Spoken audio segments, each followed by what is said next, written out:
Little joke was over, and I was almost ashamed. So I took the typewritten copy from my work basket and handed it to him. "Forgive me," I said. I could not help it. "But I had been thinking that it was of dear Lucy that you wished to ask, and so that you might not have time to wait not on my account. But because I know your time must be precious, I have written it out on the typewriter for you." He took it, and his eyes glistened. "You are so good," he said. "And may I read it now? I may want to ask you some things when I have read." "By all means," I said. "Read it over whilst I order lunch, and then you can ask me questions whilst we eat." He bowed and settled himself in a chair with his back to the light, and became absorbed in the papers, whilst I went to see after lunch, chiefly in order that he might not be disturbed. When I came back, I found him walking hurriedly up and down the room, his face all ablaze with excitement. He rushed up to me and took me by both hands. "Oh, Madam Mina," he said, "how can I say what I owe to you? This paper is a sunshine. It opens the gate to me. I am dazed, I am dazzled with so much light, and yet clouds roll in behind the light every time. But that you do not, cannot comprehend. Oh, but I am grateful to you, you so clever woman." "Madam," he said this very solemnly, "if ever Abraham Van Helsing can do anything for you or yours, I trust you will let me know. It will be pleasure and delight if I may serve you as a friend. As a friend, that all I have ever learned, all I can ever do, shall be for you and those you love. There are darknesses in life, and there are lights. You are one of the lights. You will have happy life and good life, and your husband will be blessed in you. But, doctor, you praise me too much. And you do not know me. Not know you, who am old, and who have studied all my life men and women. I, who have made my specialty the brain and all that belongs to him, and all that follow from him. And I have read your diary that you have so goodly written for me, and which breathes out truth in every line. I, who have read your so sweet letter to poor Lucy of your marriage and your trust, not know you. Oh, Madam Mina, good women tell all their lives, and by day and by hour and by minute, such things that angels can read. And we men who wish to know have in us something of angels' eyes. Your husband is noble nature, and you are noble too, for you trust, and trust cannot be where there is mean nature. And your husband, tell me of him. Is he quite well? Is all that fever gone, and is he strong and hearty? I saw here an opening to ask him about Jonathan, so I said, he was almost recovered, but he has been greatly upset by Mr. Hawkins's death. He interrupted, "Oh, yes, I know, I know. I have read your last 2 letters." I went on, "I suppose this upset him, for when we were in town on Thursday last, he had a sort of shock. A shock, and after a brain fever so soon. That was not good." "What kind of a shock was it?" "He thought he saw someone who recalled something terrible, something which led to his brain fever." And here the whole thing seemed to overwhelm me in a rush. The pity for Jonathan, the horror which he experienced, the whole fearful mystery of his diary, and the fear that has been brooding over me ever since, all came in a tumult. I suppose I was hysterical, for I threw myself on my knees and held up my hands to him, and implored him to make my husband well again. He took my hands and raised me up, and made me sit on the sofa, and sat by me. He held my hand in his, and said to me with, oh, such infinite sweetness, "My life is a barren and lonely one, and so full of work that I have not had much time for friendships.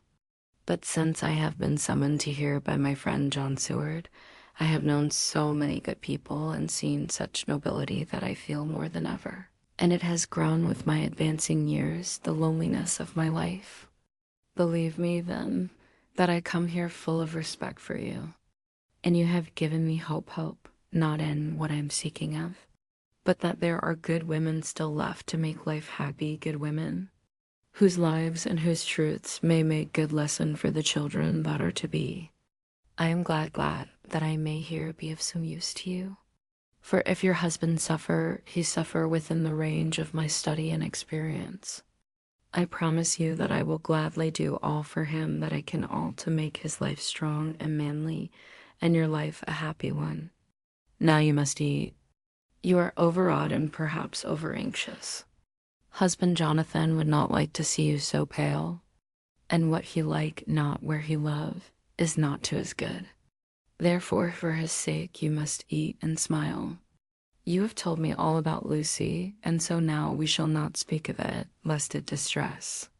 I shall stay in Exeter tonight, for I want to think much over what you have told me, and when I have thought, I will ask you questions, if I may.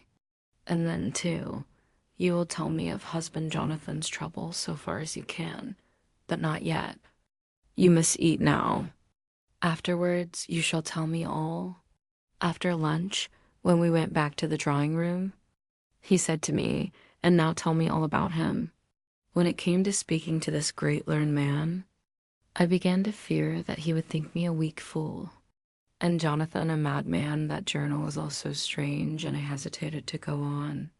But he was so sweet and kind, and he had promised to help, and I trusted him. So I said, Dr. Van Helsing, what I have to tell you is so queer that you must not laugh at me or at my husband.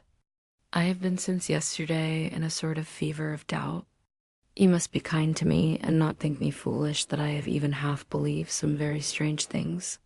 He reassured me by his manner as well as his words when he said, Oh, my dear, if you only know how strange is the matter regarding which I am here, it is you who would laugh.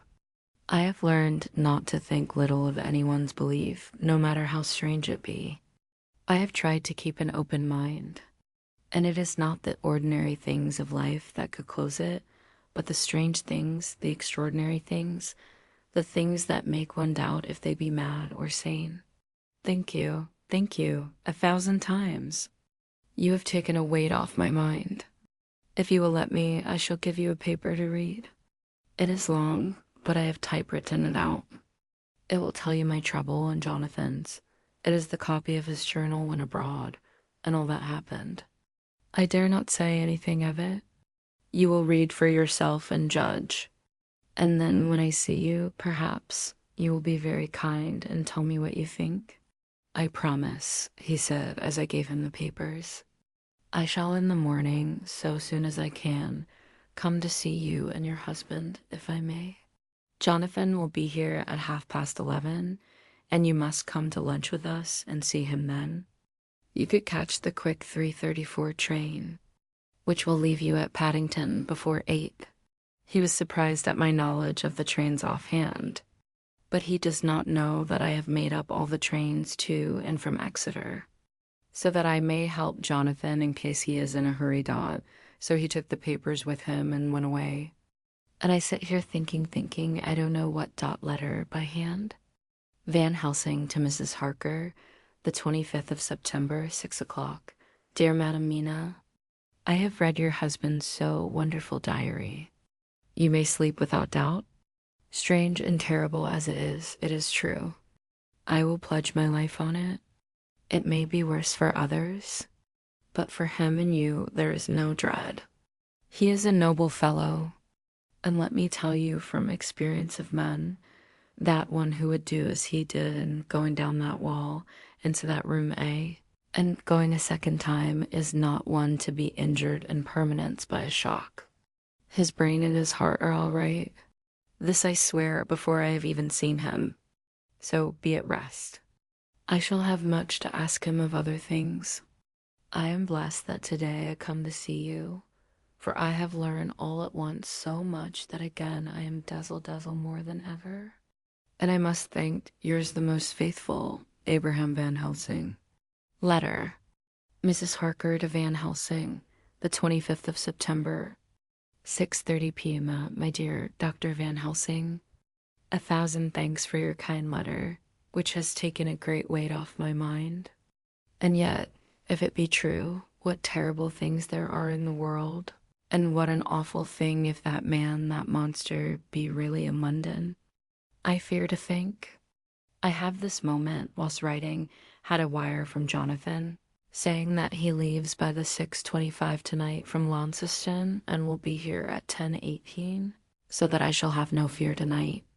Will you, therefore, instead of lunching with us, please come to breakfast at 8 o'clock, if this be not too early for you?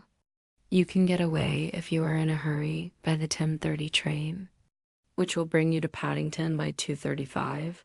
Do not answer this, as I shall take it that, if I do not hear, you will come to breakfast. Believe me, your faithful and grateful friend, Mina Harker. Jonathan Harker's journal, the 26th of September. I thought never to write in this diary again, but the time has come. When I got home last night, Mina had supper ready, and when we had supped, she told me of Van Helsing's visit, and of her having given him the 2 diaries copied out, and of how anxious she has been about me. She showed me in the doctor's letter that all I wrote down was true. It seems to have made a new man of me. It was the doubt as to the reality of the whole thing that knocked me over. I felt impotent and in the dark and distrustful. But now that I know, I am not afraid. Even of the Count. He has succeeded after all then in his design in getting to London, and it was he I saw. He has got younger, and how? Van Helsing is the man to unmask him and hunt him out, if he is anything like what Mina says. We sat late and talked it all over.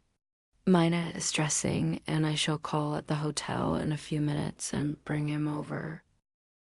He was, I think, surprised to see me. When I came into the room where he was and introduced myself, he took me by the shoulder and turned my face round to the light and said, after a sharp scrutiny, that Madame Mina told me you were ill, that you had had a shock. It was so funny to hear my wife called Madame Mina by this kindly, strong-faced old man. I smiled and said I was ill. I have had a shock, but you have cured me already. And how? By your letter to Mina last night? I was in doubt, and then everything took a hue of unreality, and I did not know what to trust, even the evidence of my own senses. Not knowing what to trust, I did not know what to do, and so had only to keep on working in what had hitherto been the groove of my life. The groove ceased to avail me, and I mistrusted myself. Doctor, you don't know what it is to doubt everything, even yourself. No, you don't. You couldn't with eyebrows like yours. He seemed pleased and laughed as he said, so, you're a physiognomist. I learn more here with each hour. I am with so much pleasure coming to you to breakfast. And oh, sir, you will pardon praise from an old man, but you're blessed in your wife. I would listen to him go on praising Mina for a day, so I simply nodded and stood silent. She is one of God's women, fashioned by his own hand to show us men and other women that there is a heaven where we can enter, and that its light can be here on earth. So true, so sweet, so noble, so little an egoist, and that, let me tell you, is much in this age, so skeptical and selfish. And you, sir, I have read all the letters to poor Miss Lucy, and some of them speak of you, so I know you since some days from the knowing of others. But I have seen your true self since last night. You will give me your hand, will you not? And let us be friends for all our lives. We shook hands, and he was so earnest and so kind that it made me quite choky. And now, he said, may I ask you for some more help? I have a great task to do, and at the beginning it is to know. You can help me here? Can you tell me what went before you're going to Transylvania? Later on I may ask more help, and of a different kind, but at first this will do. Look here, sir, I said, does what you have to do concern the Count? It does, he said solemnly. Then I'm with you heart and soul. As you go by the 10:30 train, you will not have time to read them, but I shall get the bundle of papers. You can take them with you and read them in the train. After breakfast, I saw him to the station. When we were parting, he said, perhaps you will come to town if I send to you, and take Madame Mina too. We shall both come when you will, I said, I had got him the morning papers and the London papers of the previous night, and while we were talking at the carriage window, waiting for the train to start, he was turning them over. His eyes suddenly seemed to catch something in one of them, the Westminster Gazette. I knew it by the color, and he grew quite white. He read something intently, groaning to himself. Main got, so soon. So soon. I do not think he remembered me at the moment. Just then the whistle blew, and the train moved off.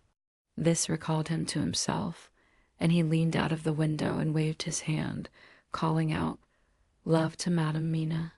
I shall write so soon as ever I can." Dr. Seward's Diary, the 26th of September. Truly, there is no such thing as finality. Not a week since I said finis, and yet here I am starting fresh again, or rather going on with the same record. Until this afternoon, I had no cause to think of what is done. Renfield had become, to all intents, as sane as he ever was. He was already well ahead with his fly business, and he had just started in the spider line also, so he had not been of any trouble to me.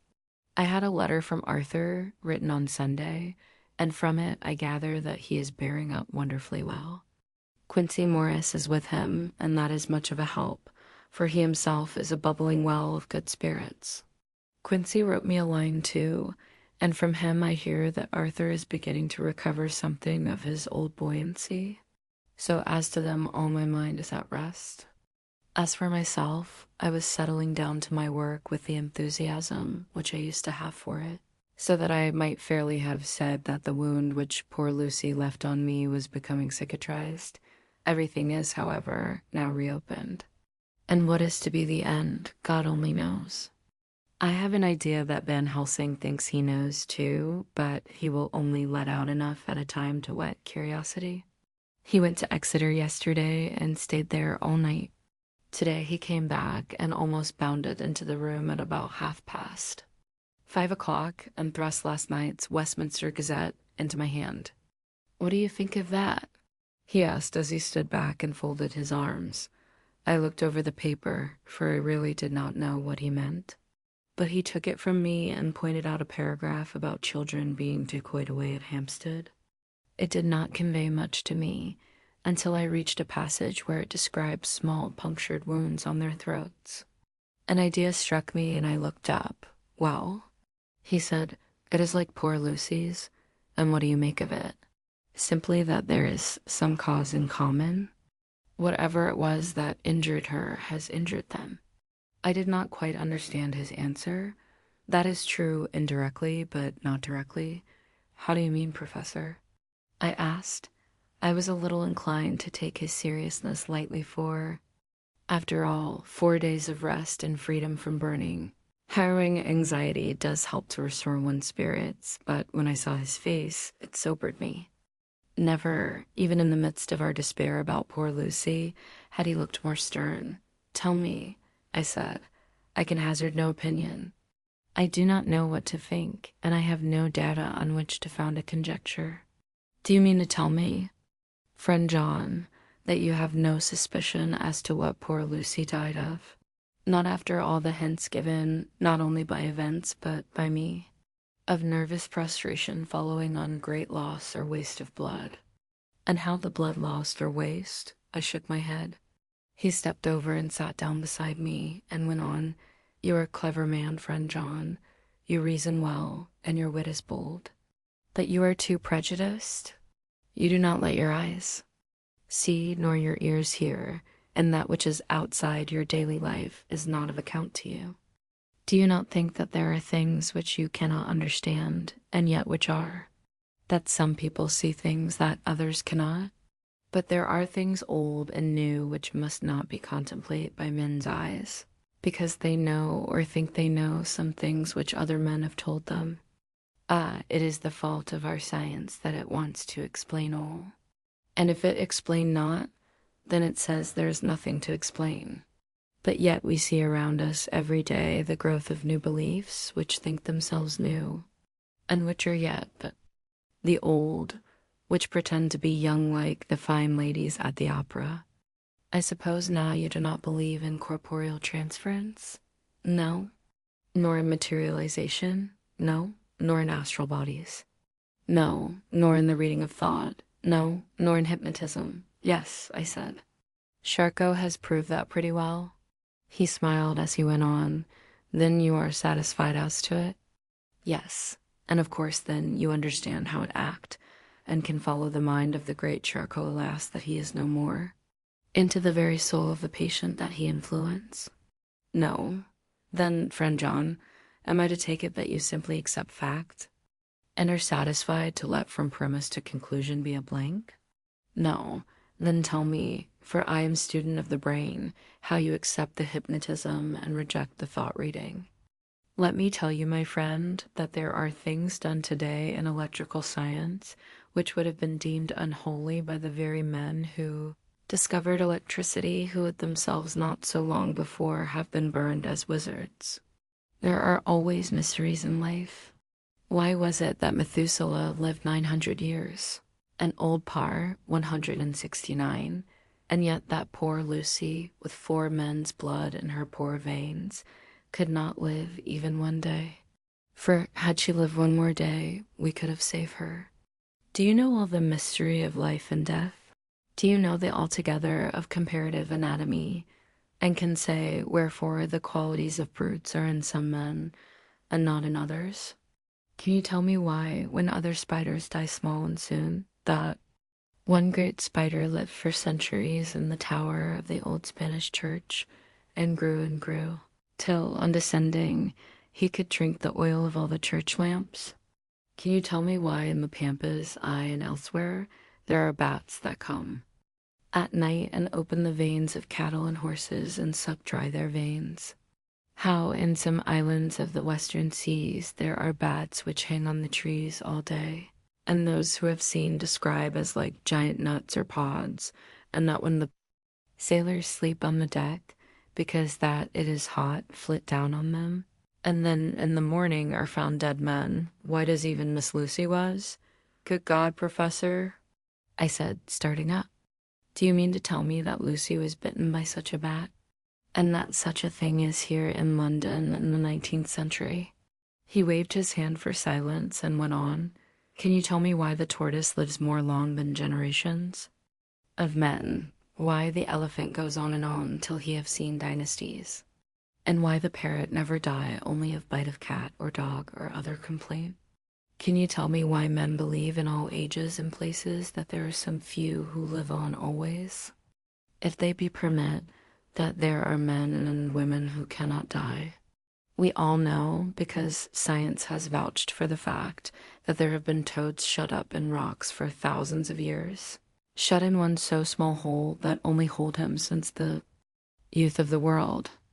Can you tell me how the Indian fakir can make himself to die and have been buried, and his grave sealed and corn sowed on it, and the corn reaped and be cut and sown and reaped and cut again, and then men come and take away the unbroken seal, and that there lie the Indian fakir, not dead, but that rise up and walk amongst them as before?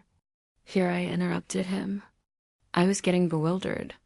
He so crowded on my mind his list of nature's eccentricities and possible impossibilities that my imagination was getting fired. I had a dim idea that he was teaching me some lesson, as long ago he used to do in his study at Amsterdam, but he used then to tell me the thing so that I could have the object of thought in mind all the time. But now I was without this help, yet I wanted to follow him, so I said, Professor, let me be your pet student again. Tell me the thesis so that I may apply your knowledge as you go on. At present, I am going in my mind from point to point as a madman, and not a sane one, follows an idea. I feel like a novice lumbering through a bog in a mist, jumping from one tussock to another in the mere blind effort to move on without knowing where I am going. That is good image, he said. Well, I shall tell you. My thesis is this: I want you to believe. To believe what? To believe in things that you cannot. Let me illustrate. I heard once of an American who so defined faith that faculty which enables us to believe things which we know to be untrue. For one, I follow that man. He meant that we shall have an open mind and not let a little bit of truth check the rush of a big truth, like a small rock does a railway truck. We get the small truth first, good. We keep him and we value him. But all the same, we must not let him think himself all the truth in the universe. Then you want me not to let some previous conviction injure the receptivity of my mind with regard to some strange matter. Do I read your lesson aright? Ah, you are my favorite pupil still.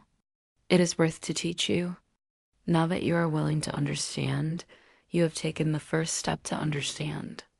You think then that those so small holes in the children's throats were made by the same that made the hole in Miss Lucy? I suppose so. He stood up and said solemnly, Then you are wrong. Oh, would it were so. But alas, no, it is worse, far, far worse. In God's name, Professor Van Helsing, what do you mean? I cried. He threw himself with a despairing gesture into a chair and placed his elbows on the table, covering his face with his hands as he spoke. They were made by Miss Lucy. Asterisk, for a while, sheer anger mastered me. It was as if he had during her life struck Lucy on the face. I smote the table hard and rose up as I said to him, Dr. Van Helsing, are you mad? He raised his head and looked at me, and somehow the tenderness of his face calmed me at once. Would I were, he said. Madness were easy to bear compared with truth like this. Oh, my friend, why, think you, did I go so far round? Why take so long to tell you so simple a thing? Was it because I hate you and have hated you all my life? Was it because I wished to give you pain? Was it that I wanted, now so late, revenge for that time when you saved my life, and from a fearful death? Ah, no. Forgive me, said I, he went on, my friend. It was because I wished to be gentle in the breaking to you, for I know you have loved that so sweet lady. But even yet I do not expect you to believe. It is so hard to accept at once any abstract truth that we may doubt such to be possible when we have always believed the no of it. It is more hard still to accept so sad a concrete truth, and of such a one as Miss Lucy. Tonight I go to prove it. Dare you come with me? Bestaggered me. A man does not like to prove such a truth. Byron accepted from the category jealousy, and proved the very truth he most abhorred. He saw my hesitation, and spoke. The logic is simple, no madman's logic this time. Jumping from tussock to tussock in a misty bog. If it be not true, then proof will be relief. At worst it will not harm. If it be true, there is the dread. Yet very dread should help my cause, for in it is some need of belief. Come, I tell you what I propose. First, that we go off now and see that child in the hospital, Dr. Vincent of the North Hospital, where the papers say the child is friend of mine, and I think a year since you were in class at Amsterdam. He will let 2 scientists see his case if he will not let 2 friends. We shall tell him nothing, but only that we wish to learn. And then, he took a key from his pocket and held it up. And then we spend the night, you and I, in the churchyard where Lucy lies. This is the key that locked the tomb. I had it from the coffin man to give to Arthur. My heart sank within me, for I felt that there was some fearful ordeal before us. I could do nothing, however, so I plucked up what heart I could and said that we had better hasten, as the afternoon was passing. We found the child awake. It had had a sleep and taken some food, and altogether was going on well. Dr. Vincent took the bandage from its throat and showed us the punctures. There was no mistaking the similarity to those which had been on Lucy's throat. They were smaller and the edges looked fresher. That was all. We asked Vincent to what he attributed them, and he replied that it must have been a bite of some animal, perhaps a rat. But for his own part, He was inclined to think that it was one of the bats which are so numerous on the northern heights of London. Out of so many harmless ones, he said, there may be some wild specimen from the south of a more malignant species. Some sailor may have brought one home, and it managed to escape. Or even from the zoological gardens, a young one may have got loose, or one be bred there from a vampire. These things do occur, you know. Only 10 days ago, a wolf got out and was, I believe, traced up in this direction. For a week after, the children were playing nothing but Red Riding Hood on the heath and in every alley in the place until this blue-fur lady's scare came along, since when it has been quite a gala time with them. Even this poor little mite, when he woke up today, asked the nurse if he might go away. When she asked him why he wanted to go, he said he wanted to play with the blue-fur lady. I hope, said Van Helsing, that when you're sending the child home, you will caution its parents to keep strict watch over it.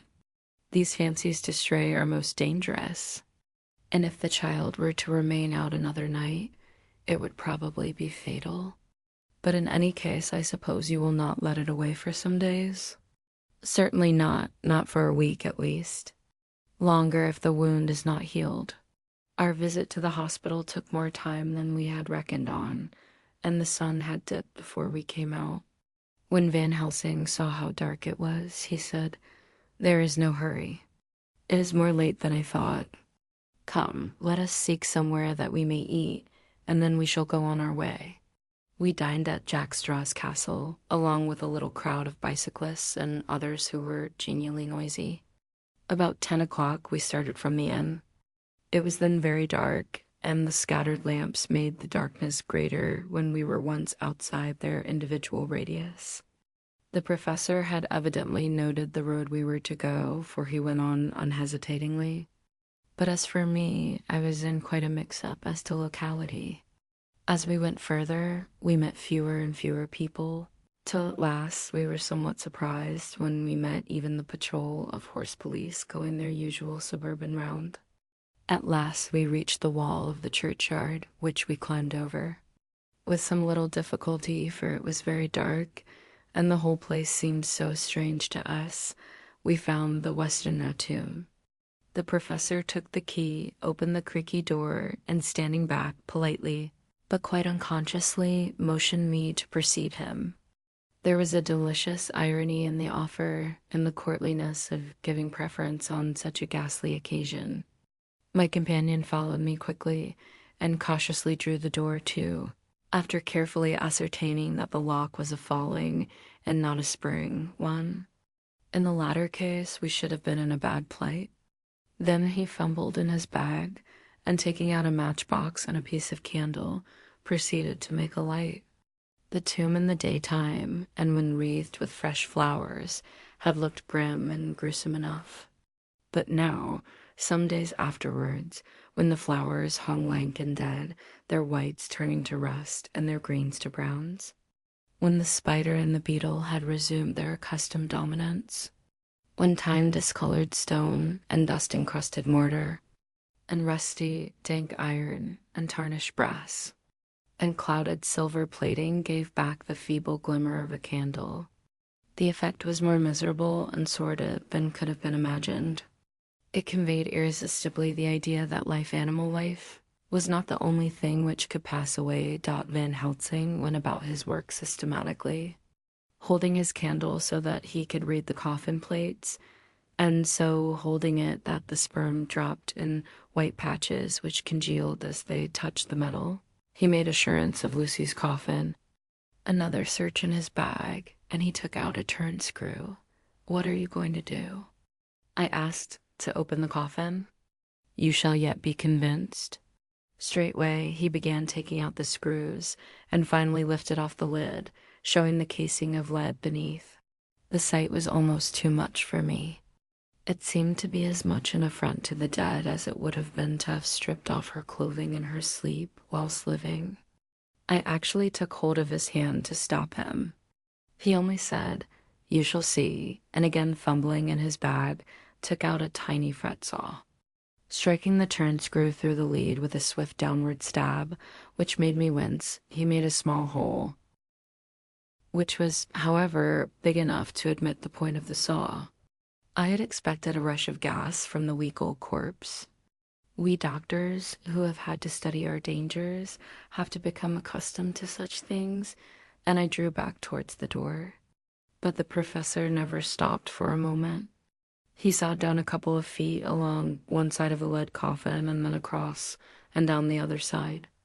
Taking the edge of the loose flange, he bent it back towards the foot of the coffin and, holding up the candle into the aperture, motioned to me to look. I drew near and looked. The coffin was empty. It was certainly a surprise to me and gave me a considerable shock, but Van Helsing was unmoved. He was now more sure than ever of his ground, and so emboldened to proceed in his task. "Are you satisfied now, friend John?" he asked. I felt all the dogged argumentativeness of my nature awake within me as I answered him. "I am satisfied that Lucy's body is not in that coffin, but that only proves one thing." "And what is that, friend John?" "That it is not there." "That is good logic," he said, "so far as it goes. But how can you account for it not being there?" "Perhaps a body snatcher," I suggested. "Some of the undertaker's people may have stolen it." I felt that I was speaking folly, and yet it was the only real cause which I could suggest. The professor sighed. "Ah, well," he said, "we must have more proof. Come with me." He put on the coffin lid again, gathered up all his things and placed them in the bag, blew out the light and placed the candle also in the bag. We opened the door and went out. Behind us, he closed the door and locked it. He handed me the key, saying, "Will you keep it? You had better be assured." I laughed. It was not a very cheerful laugh, I am bound to say, as I motioned him to keep it. "A key is nothing," I said. "There may be duplicates, and anyhow it is not difficult to pick a lock of that kind." He said nothing, but put the key in his pocket. Then he told me to watch at one side of the churchyard whilst he would watch at the other. I took up my place behind a yew tree, and I saw his dark figure move until the intervening headstones and trees hid it from my sight. It was a lonely vigil. Just after I had taken my place, I heard a distant clock strike 12, and in time came 1 and 2. I was chilled and unnerved, and angry with the professor for taking me on such an errand, and with myself for coming. I was too cold and too sleepy to be keenly observant, and not sleepy enough to betray my trust, so altogether I had a dreary, miserable time. Suddenly, as I turned round, I thought I saw something like a white streak moving between 2 dark yew trees at the side of the churchyard farthest from the tomb. At the same time, a dark mass moved from the professor's side of the ground and hurriedly went towards it. Then I too moved, but I had to go round headstones and railed off tombs, and I stumbled over graves. The sky was overcast, and somewhere far off an early cock crew. A little way off, beyond a line of scattered juniper trees, which marked the pathway to the church, a white dim figure flitted in the direction of the tomb. The tomb itself was hidden by trees, and I could not see where the figure disappeared. I heard the rustle of actual movement where I had first seen the white figure, and coming over, found the professor holding in his arms a tiny child. When he saw me, he held it out to me and said, "Are you satisfied now?" "No," I said, in a way that I felt was aggressive. "Do you not see the child?" "Yes, it is a child, but who brought it here?" "And is it wounded?" I asked. "We shall see," said the professor. And with one impulse we took our way out of the churchyard, he carrying the sleeping child. When we had got some little distance away, we went into a clump of trees and struck a match, and looked at the child's throat. It was without a scratch or scar of any kind. Was I right? I asked triumphantly. "We were just in time," said the professor thankfully. We had now to decide what we were to do with the child, and so consulted about it. If we were to take it to a police station, we should have to give some account of our movements during the night. At least, we should have had to make some statement as to how we had come to find the child. So finally, we decided that we would take it to the heath, and when we heard a policeman coming, would leave it where he could not fail to find it. We would then seek our way home as quickly as we could. All fell out well. At the edge of Hampstead Heath, we heard a policeman's heavy tramp, and laying the child on the pathway, we waited and watched until he saw it as he flashed his lantern to and fro. We heard his exclamation of astonishment, and then we went away silently. By good chance, we got a cab near the Spaniards and drove to town. I cannot sleep, so I make this entry. But I must try to get a few hours' sleep, as Van Helsing is to call for me at noon. He insists that I shall go with him on another expedition, the 27th of September. It was 2 o'clock before we found a suitable opportunity for our attempt. The funeral held at noon was all completed, and the last stragglers of the mourners had taken themselves lazily away, when, looking carefully from behind a clump of alder trees, we saw the sexton lock the gate after him. We knew then that we were safe till morning, did we desire it, but the professor told me that we should not want more than an hour at most. Again, I felt that horrid sense of the reality of things, in which any effort of imagination seemed out of place. And I realized distinctly the perils of the law which we were incurring in our unhallowed work. Besides, I felt it was also useless. Outrageous as it was to open a leaden coffin to see if a woman dead nearly a week were really dead, it now seemed the height of folly to open the tomb again, when we knew from the evidence of our own eyesight that the coffin was empty. I shrugged my shoulders, however, and rested silent, for Van Helsing had a way of going on his own road, no matter who remonstrated.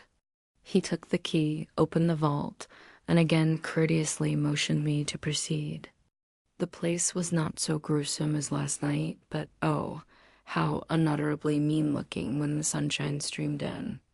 Van Helsing walked over to Lucy's coffin, and I followed. He bent over and again forced back the leaden flange, and then a shock of surprise and dismay shot through me.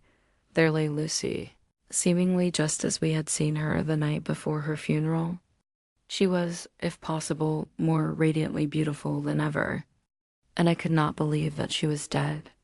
The lips were red, nay redder than before, and on the cheeks was a delicate bloom. "Is this a juggle?" I said to him. "Are you convinced now?" said the professor in response, and as he spoke he put over his hand, and in a way that made me shudder, pulled back the dead lips and showed the white teeth. "See," he went on. "See, they are even sharper than before. With this and this," and he touched one of the canine teeth and that below it, "the little children can be bitten. Are you of belief now, friend John?" Once more, argumentative hostility woke within me. I could not accept such an overwhelming idea as he suggested. So, with an attempt to argue of which I was even at the moment ashamed, I said, "She may have been placed here since last night, indeed?" "That is so, and by whom?" "I do not know. Someone has done it, and yet she has been dead 1 week. Most peoples in that time would not look so." I had no answer for this, so was silent. Van Helsing did not seem to notice my silence. At any rate, he showed neither chagrin nor triumph. He was looking intently at the face of the dead woman, raising the eyelids and looking at the eyes, and once more opening the lips and examining the teeth. Then he turned to me and said, "Here, there is one thing which is different from all recorded. Here is some dual life that is not as the common. She was bitten by the vampire when she was in a trance, sleepwalking. Oh, you start. You do not know that, friend John, but you shall know it all later, and in trance could he best come to take more blood. In trance she died, and in trance she is undead too. So it is that she differ from all other. Usually when the undead sleep at home." As he spoke, he made a comprehensive sweep of his arm to designate what to a vampire was home. "Their face show what they are. But this so sweet that was when she not undead, she go back to the nothings of the common dead. There is no malign there, see, and so it make hard that I must kill her in her sleep. This turned my blood cold, and it began to dawn upon me that I was accepting Van Helsing's theories. But if she were really dead, what was there of terror in the idea of killing her? He looked up at me and evidently saw the change in my face, for he said almost joyously, "Ah, you believe now?" I answered, "Do not press me too hard all at once. I am willing to accept. How will you do this bloody work?" "I shall cut off her head and fill her mouth with garlic, and I shall drive a stake through her body." It made me shudder to think of so mutilating the body of the woman whom I had loved. And yet the feeling was not so strong as I had expected. I was, in fact, beginning to shudder at the presence of this being, this undead, as Van Helsing called it, and to loathe it. Is it possible that love is all subjective or all objective? I waited a considerable time for Van Helsing to begin, but he stood as if wrapped in thought. Presently he closed the catch of his bag with a snap and said, "Asterisk, I have been thinking and have made up my mind as to what is best. If I did simply follow my inclining, I would do now, at this moment, what is to be done. But there are other things to follow, and things that are 1,000 times more difficult in that them we do not know. This is simple. She have yet no life taken, though that is of time. And to act now would be to take danger from her forever. But then we may have to want Arthur, and how shall we tell him of this? If you, who saw the wounds on Lucy's throat, and saw the wounds so similar on the child's at the hospital, if you who saw the coffin empty last night and full today with a woman, who have not changed only to be more rose and more beautiful in a whole week, after she die, if you know of this, and know of the white figure last night that brought the child to the churchyard, and yet of your own senses you did not believe, how then can I expect Arthur, who know none of those things, to believe? He doubted me when I took him from her kiss when she was dying. I know he has forgiven me because in some mistaken idea I have done things that prevent him say goodbye as he ought. And he may think that in some more mistaken idea this woman was buried alive, and that in most mistake of all we have killed her. He will then argue back that it is we mistaken ones that have killed her by our ideas. And so he will be much unhappy always. Yet he never can be sure, and that is the worst of all. And he will sometimes think that she he loved was buried alive, and that will paint his dreams with horrors of what she must have suffered. And again, he will think that we may be right, and that his so beloved was, after all, an undead. No, I told him once, and since then I learned much. Now, since I know it is all true, 100,000 times more do I know that he must pass through the bitter waters to reach the sweet. He, poor fellow, must have 1 hour that will make the very face of heaven grow black to him. Then we can act for good all round and send him peace. My mind is made up. Let us go. You return home for tonight to your asylum and see that all be well. As for me, I shall spend the night here in this churchyard in my own way. Tomorrow night you will come to me to the Berkeley Hotel at 10 o'clock. I shall send for Arthur to come too, and also that so fine young man of America that gave his blood. Later we shall all have work to do. I come with you so far as Piccadilly and there dine, for I must be back here before the sun set. So we locked the tomb and came away, and got over the wall of the churchyard, which was not much of a task, and drove back to Piccadilly. Note left by Van Helsing in his portmanteau. Berkeley Hotel directed to John Seward, M.D., not delivered, the 27th of September. Friend John. I write this in case anything should happen. I go alone to watch in that churchyard. It pleases me that the undead, Miss Lucy, shall not leave tonight, that so on the morrow night she may be more eager. Therefore I shall fix some things she like not garlic, and a crucifix, and so seal up the door of the tomb. She is young as undead and will heed. Moreover, these are only to prevent her coming out. They may not prevail on her wanting to get in. For them the undead is desperate, and must find the line of least resistance, whatsoever it may be. I shall be at hand all the night from sunset till after the sunrise, and if there be aught that may be learned, I shall learn it. For Miss Lucy or from her, I have no fear. But that other to whom is there that she is undead, he have now the power to seek her tomb and find shelter. He is cunning, as I know from Mr. Jonathan, and from the way that all along he have fooled us when he played with us for Miss Lucy's life, and we lost. And in many ways the undead are strong. He have always the strength in his hand of 20 men. Even we 4 who gave our strength to Miss Lucy, it also is all to him. Besides, he can summon his wolf, and I know not what.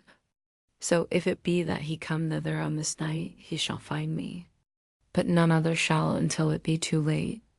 But it may be that he will not attempt the place. There is no reason why he should. His hunting ground is more full of game than the churchyard where the undead woman sleep, and the one old man watch. Therefore I write this in case.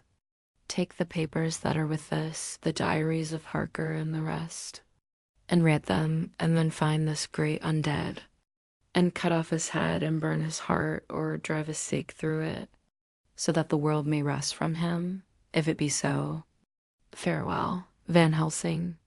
Dr. Seward's diary, the 28th of September. It is wonderful what a good night's sleep will do for one. Yesterday, I was almost willing to accept Van Helsing's monstrous ideas, but now they seem to start out lurid before me as outrages on common sense. I have no doubt that he believes it all. I wonder if his mind can have become in any way unhinged. Surely there must be some rational explanation of all these mysterious things. Is it possible that the professor can have done it himself? He is so abnormally clever that if he went off his head, he would carry out his intent with regard to some fixed idea in a wonderful way. I am loath to think it, and indeed it would be almost as great a marvel as the other to find that Van Helsing was mad. But anyhow, I shall watch him carefully. I may get some light on the mystery. The 29th of September morning. Last night at a little before 10 o'clock, Arthur and Quincy came into Van Helsing's room. He told us all that he wanted us to do, but especially addressing himself to Arthur, as if all our wills were centered in his. He began by saying that he hoped we would all come with him too, for, he said, there is a grave duty to be done there. You were doubtless surprised at my letter? This query was directly addressed to Lord Godalming. I was. It rather upset me for a bit. There has been so much trouble around my house of late that I could do without any more. I have been curious, too, as to what you mean. Quincy and I talked it over, but the more we talked, the more puzzled we got. Till now, I can say for myself that I am about up a tree as to any meaning about anything. Me too, said Quincy Morris laconically. Oh, said the professor. Then you are nearer the beginning, both of you, than friend John here, who has to go a long way back before he can even get so far as to begin. It was evident that he recognized my return to my old doubting frame of mind without my saying a word. Then, turning to the other two, he said with intense gravity, I want your permission to do what I think good this night. It is, I know, much to ask. And when you know what it is I propose to do, will know, and only then, how much. Therefore may I ask that you promise me in the dark, so that afterwards, though you may be angry with me for a time, I must not disguise from myself the possibility that such may be. You shall not blame yourselves for anything. That's frank anyhow, broke in Quincy. I'll answer for the professor. I don't quite see his drift, but I swear he's honest, and that's good enough for me. I thank you, sir, said Van Helsing proudly. I have done myself the honor of counting you one trusting friend, and such endorsement is dear to me. He held out a hand, which Quincy took. Then Arthur spoke out. Dr. Van Helsing, I don't quite like to buy a pig in a poke, as they say in Scotland. And if it be anything in which my honor as a gentleman or my faith as a Christian is concerned, I cannot make such a promise. If you can assure me that what you intend does not violate either of these two, then I give my consent at once. Though, for the life of me, I cannot understand what you are driving at. I accept your limitation, said Van Helsing, and all I ask of you is that if you feel it necessary to condemn any act of mine, you will first consider it well and be satisfied that it does not violate your reservations. Agreed, said Arthur. That is only fair. And now that the pourparlers are over, may I ask what it is we are to do? I want you to come with me, and to come in secret, to the churchyard at Kingstead. Arthur's face fell as he said in a mazed sort of way, where poor Lucy is buried. The professor bowed. Arthur went on, and when there, to enter the tomb, Arthur stood up. Professor, are you in earnest? Or it is some monstrous joke? Pardon me, I see that you are in earnest. He sat down again, but I could see that he sat firmly and proudly, as one who is on his dignity. There was silence until he asked again, and when in the tomb? To open the coffin? This is too much, he said, angrily rising again. I am willing to be patient in all things that are reasonable, but in this desecration of the grave of one who, he fairly choked with indignation. The professor looked pityingly at him. If I could spare you one pang, my poor friend, he said, God knows I would. But this night our feet must tread in thorny paths. Or later and forever, the feet you love must walk in paths of flame. Arthur looked up with set white face and said, Take care, sir, take care. Would it not be well to hear what I have to say? Said Van Helsing. And then you will at least know the limit of my purpose. Shall I go on? That's fair enough, broke in Morris Dot after a pause. Van Helsing went on, evidently with an effort. Miss Lucy is dead.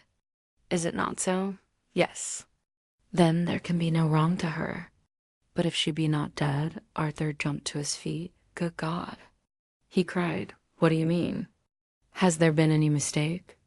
Has she been buried alive? He groaned in anguish that not even hope could soften. I did not say she was alive, my child. I did not think it. I go no further than to say that she might be undead. Undead. Not alive. What do you mean? Is this all a nightmare, or what is it?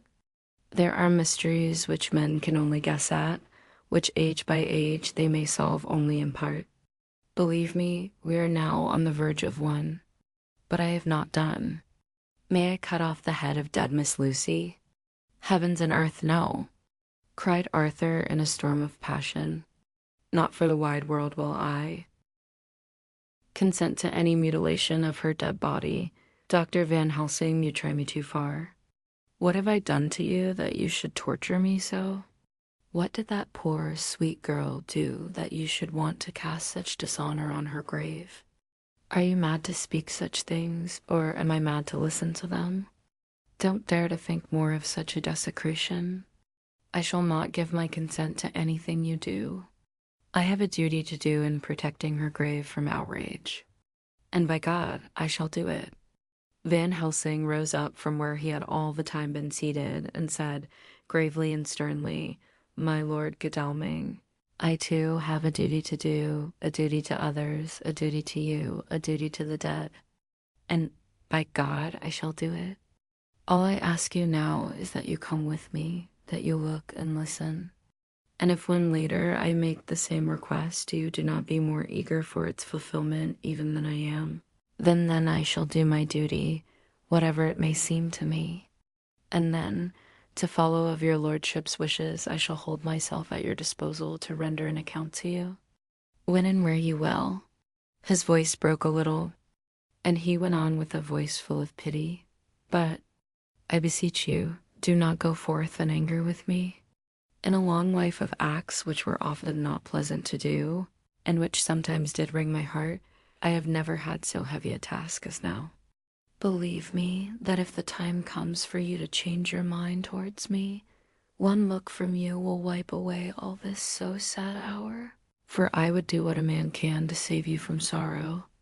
Just think, for why should I give myself so much of labor and so much of sorrow? I have come here from my own land to do what I can of good.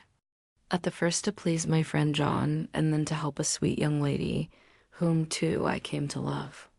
For her I am ashamed to say so much, but I say it in kindness. I gave what you gave. The blood of my veins.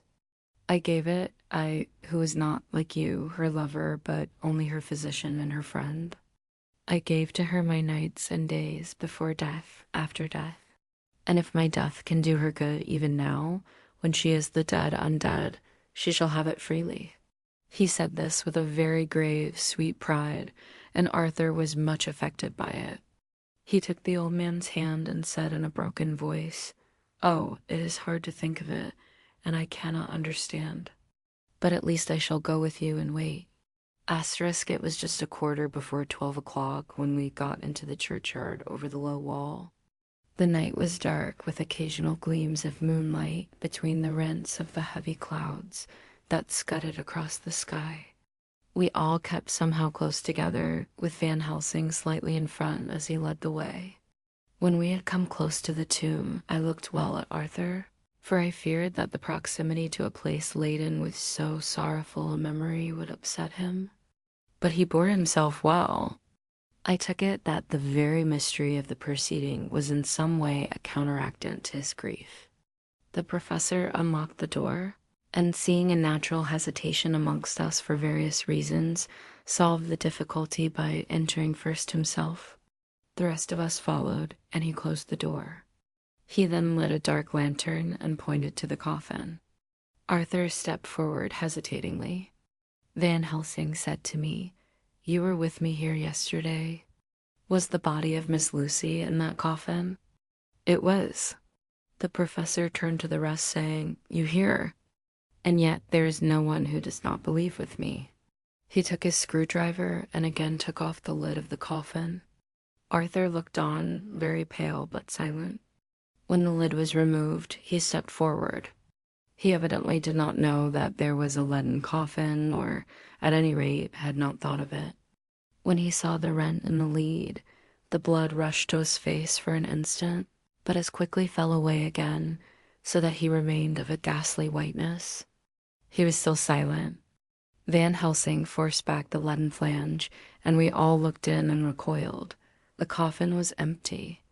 For several minutes, no one spoke a word. The silence was broken by Quincy Morris. "Professor, I answered for you." "Your word is all I want." "I wouldn't ask such a thing ordinarily. I wouldn't so dishonor you as to imply a doubt. But this is a mystery that goes beyond any honor or dishonor." "Is this your doing?" "I swear to you by all that I hold sacred that I have not removed nor touched her.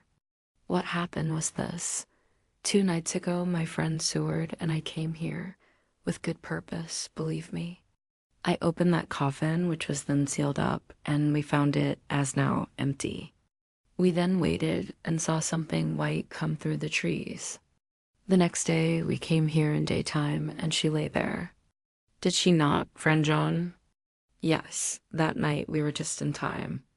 One more so small child was missing, and we find it, thank God, unharmed amongst the graves. Yesterday I came here before sundown, for at sundown the undead can move. I waited here all the night till the sun rose, but I saw nothing. It was most probable that it was because I had laid over the clamps of those doors garlic, which the undead cannot bear, and other things which they shun. Last night there was no exodus, so tonight before the sundown I took away my garlic and other things. And so it is we find this coffin empty. But bear with me. So far there is much that is strange. Wait you with me outside, unseen and unheard, and things much stranger are yet to be." So here he shut the dark slide of his lantern, now to the outside. He opened the door, and we filed out, he coming last and locking the door behind him. Oh, but it seemed fresh and pure in the night air after the terror of that vault. How sweet it was to see the clouds race by and the passing gleams of the moonlight between the scudding clouds, crossing and passing, like the gladness and sorrow of a man's life. How sweet it was to breathe the fresh air that had no taint of death and decay. How humanizing to see the red lighting of the sky beyond the hill, and to hear far away the muffled roar that marks the life of a great city. Each in his own way was solemn and overcome. Arthur was silent and was, I could see, striving to grasp the purpose and the inner meaning of the mystery. I was myself tolerably patient and half inclined again to throw aside doubt and to accept Van Helsing's conclusions. Quincy Morris was phlegmatic in the way of a man who accepts all things, and accepts them in the spirit of cool bravery, with hazard of all he has to stake. Not being able to smoke, he cut himself a good-sized plug of tobacco and began to chew. As to Van Helsing, he was employed in a definite way. First, he took from his bag a mass of what looked like thin, wafer-like biscuit, which was carefully rolled up in a white napkin. Next, he took out a double handful of some whitish stuff, like dough or putty. He crumbled the wafer up fine and worked it into the mass between his hands. This he then took, and rolling it into thin strips, began to lay them into the crevices between the door and its setting in the tomb. I was somewhat puzzled at this, and being close, asked him what it was that he was doing. Arthur and Quincy drew near also, as they too were curious. He answered, "I am closing the tomb so that the undead may not enter." "And is that stuff you have put there going to do it?" asked Quincy. "Great Scott! Is this a game?" "It is. What is that which you are using?" This time the question was by Arthur. Van Helsing reverently lifted his hat as he answered, "The host. I brought it from Amsterdam." "I have an indulgence." It was an answer that appalled the most skeptical of us, and we felt individually that in the presence of such earnest purpose as the professor's, a purpose which could thus use the to him most sacred of things, it was impossible to distrust. In respectful silence, we took the places assigned to us close round the tomb, but hidden from the sight of anyone approaching. I pitied the others, especially Arthur. I had myself been apprenticed by my former visits to this watching horror, and yet I, who had up to an hour ago repudiated the proofs, felt my heart sink within me. Never did tombs look so ghastly white. Never did cypress or yew or juniper so seem the embodiment of funereal gloom. Never did tree or grass wave or rustle so ominously. Never did bough creak so mysteriously. And never did the faraway howling of dogs send such a woeful presage through the night. There was a long spell of silence, a big aching void, and then from the professor a keen sis. He pointed, and far down the avenue of yews we saw a white figure advance, a dim white figure which held something dark at its breast. The figure stopped, and at the moment a ray of moonlight fell upon the masses of driving clouds and showed in startling prominence a dark-haired woman, dressed in the cerements of the grave. We could not see the face, for it was bent down over what we saw to be a fair-haired child. There was a pause and a sharp little cry, such as a child gives in sleep, or a dog as it lies before the fire in dreams. We were starting forward, but the professor's warning hand, seen by us as he stood behind a yew tree, kept us back. And then as we looked, the white figure moved forwards again. It was now near enough for us to see clearly, and the moonlight still held.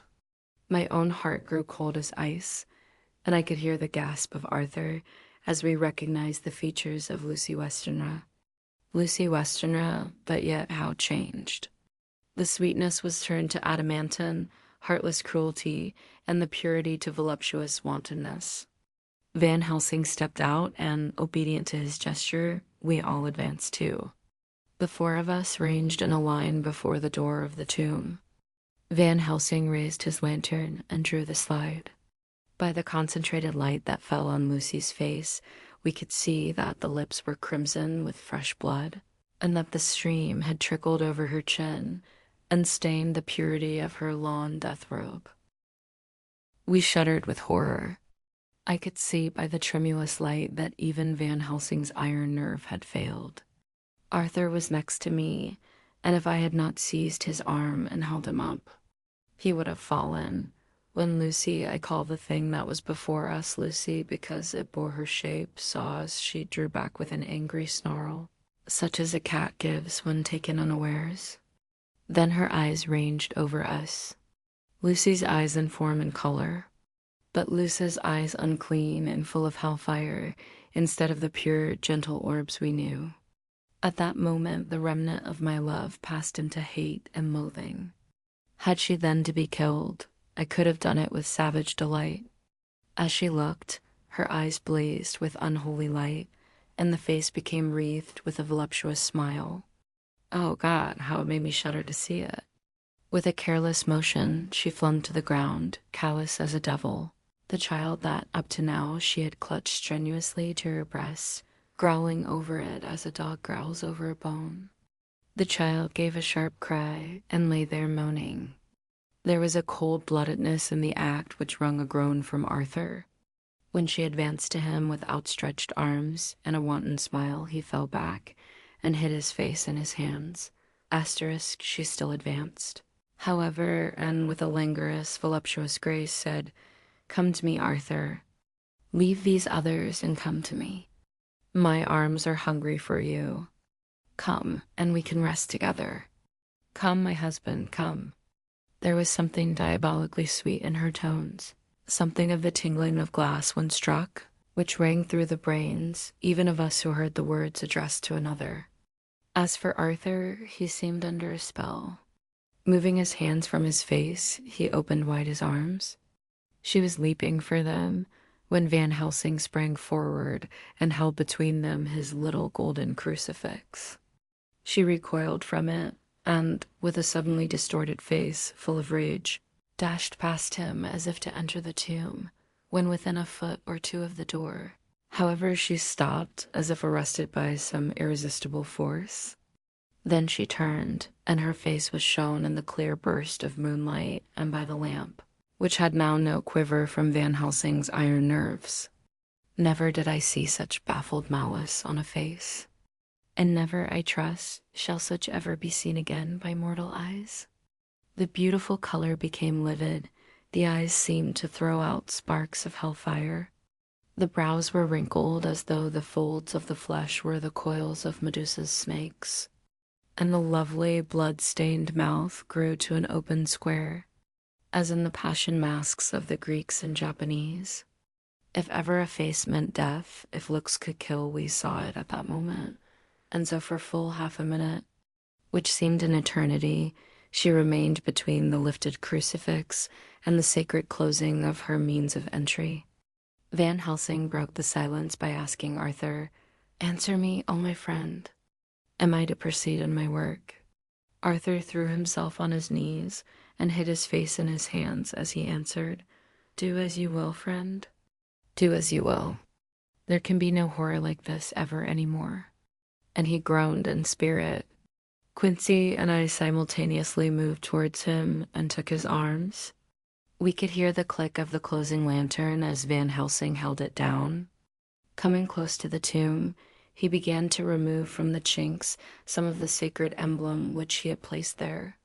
We all looked on in horrified amazement as we saw, when he stood back, the woman, with a corporeal body as real at that moment as our own, pass in through the interstice where scarce a knife blade could have gone. We all felt a glad sense of relief when we saw the professor calmly restoring the strings of putty to the edges of the door. When this was done, he lifted the child and said, "Come now, my friends. We can do no more till tomorrow. There is a funeral at noon, so here we shall all come before long after that. The friends of the dead will all be gone by 2, and when the sexton lock the gate, we shall remain. Then there is more to do, but not like this of tonight. As for this little one, He is not much harm, and by tomorrow night he shall be well. We shall leave him where the police will find him, as on the other night, and then to home."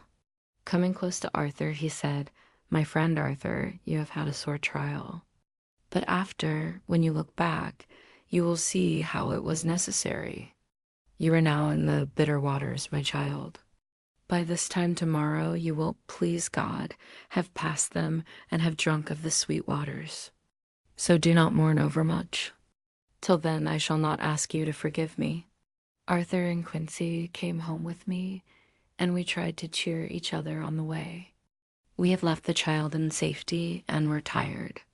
So we all slept with more or less reality of sleep the 29th of September night. A little before 12 o'clock, we three, Arthur, Quincy Morris, and myself, called for the professor. It was odd to notice that by common consent we had all put on black clothes.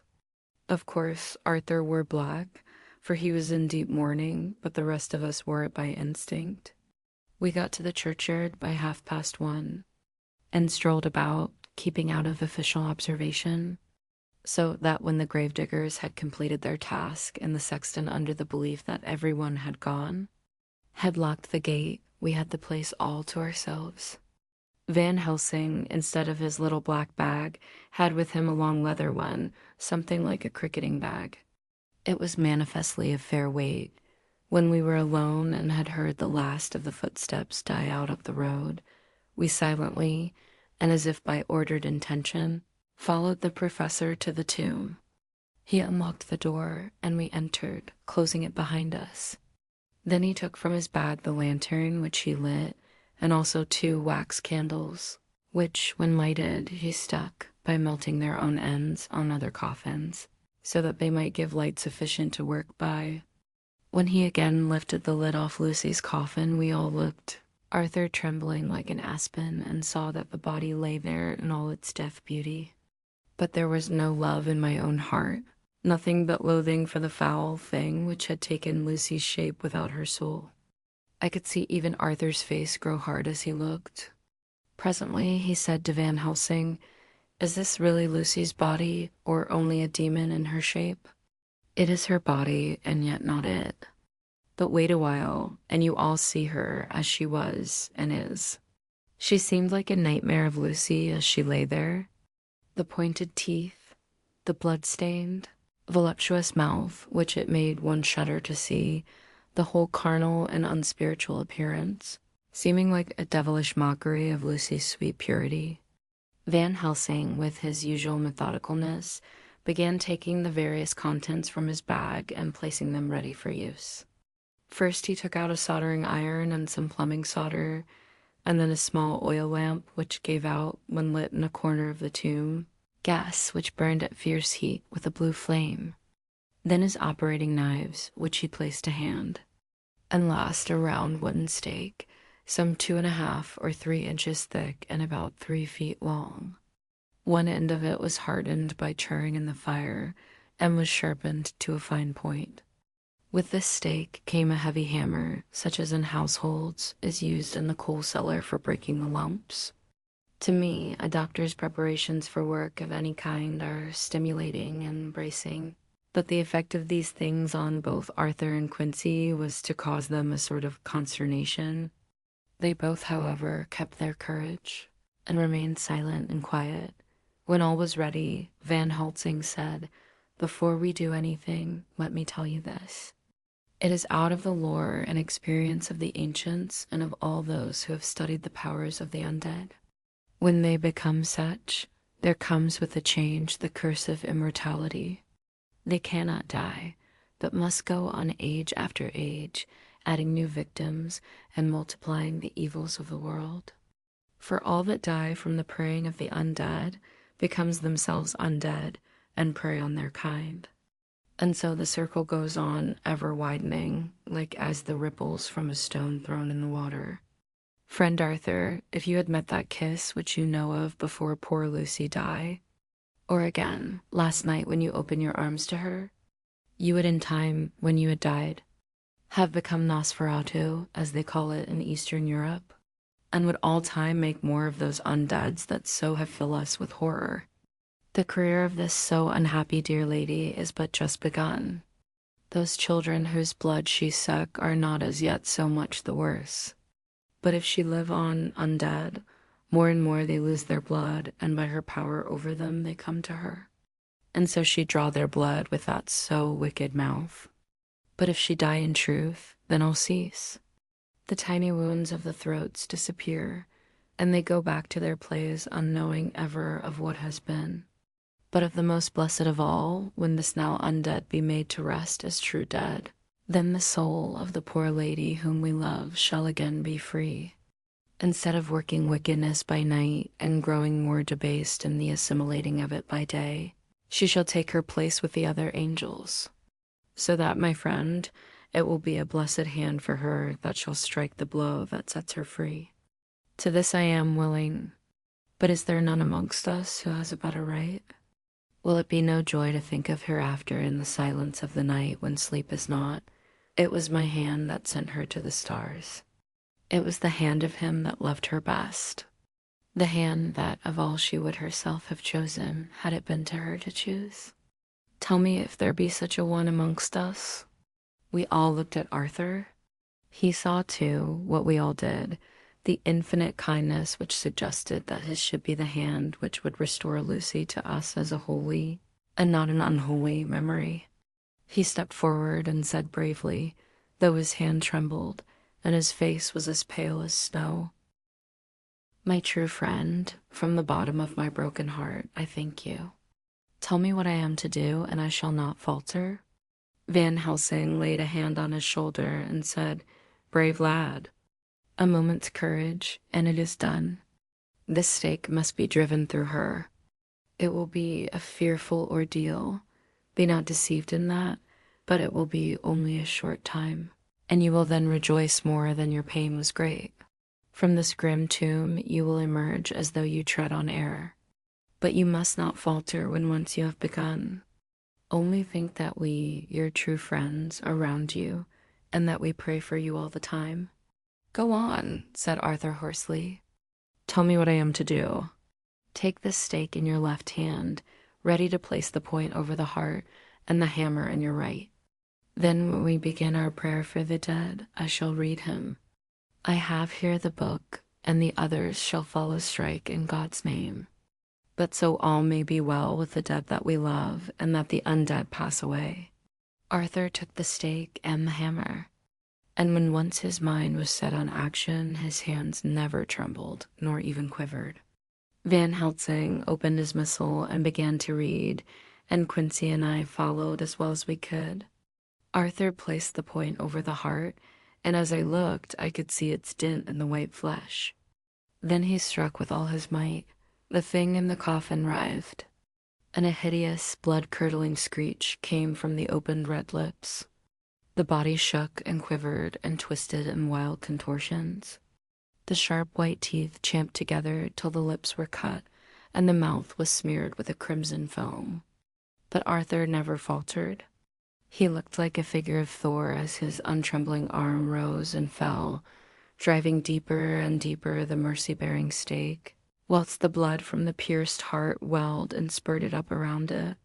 His face was set, and high duty seemed to shine through it. The sight of it gave us courage, so that our voices seemed to ring through the little vault dot, and then the writhing and quivering of the body became less, and the teeth seemed to champ, and the face to quiver. Finally it lay still. The terrible task was over. The hammer fell from Arthur's hand. He reeled and would have fallen had we not caught him. The great drops of sweat sprang from his forehead, and his breath came in broken gasps. It had indeed been an awful strain on him, and had he not been forced to his task by more than human considerations, he could never have gone through with it. For a few minutes we were so taken up with him that we did not look towards the coffin. When we did, however, a murmur of startled surprise ran from one to the other of us. We gazed so eagerly that Arthur rose, for he had been seated on the ground, and came and looked too. And then a glad, strange light broke over his face and dispelled altogether the gloom of horror that lay upon it. There, in the coffin, lay no longer the foul thing that we had so dreaded and grown to hate at the work of her. Destruction was yielded as a privilege to the one best entitled to it. But Lucy, as we had seen her in her life, with her face of unequaled sweetness and purity. True that there were there, as we had seen them in life, the traces of care and pain and waste. But these were all dear to us, for they marked her truth to what we knew. One and all we felt that the holy calm that lay like sunshine over the wasted face and form was only an earthly token and symbol of the calm that was to reign forever. Van Helsing came and laid his hand on Arthur's shoulder and said to him, "And now, Arthur, my friend, dear lad, am I not forgiven?" The reaction of the terrible strain came as he took the old man's hand in his, and raising it to his lips, pressed it and said, "Forgiven. God bless you that you have given my dear one her soul again, and me peace." He put his hands on the professor's shoulder and laying his head on his breast, cried for a while silently whilst we stood unmoving. When he raised his head, Van Helsing said to him, "And now, my child, you may kiss her. Kiss her dead lips, if you will, as she would have you to, if for her to choose. For she is not a grinning devil now, not any more a foul thing for all eternity. No longer she is the devil's undead. She is God's true dead, whose soul is with him." Arthur bent and kissed her, and then we sent him and Quincy out of the tomb. The professor and I sawed the top off the stake, leaving the point of it in the body. Then we cut off the head and filled the mouth with garlic.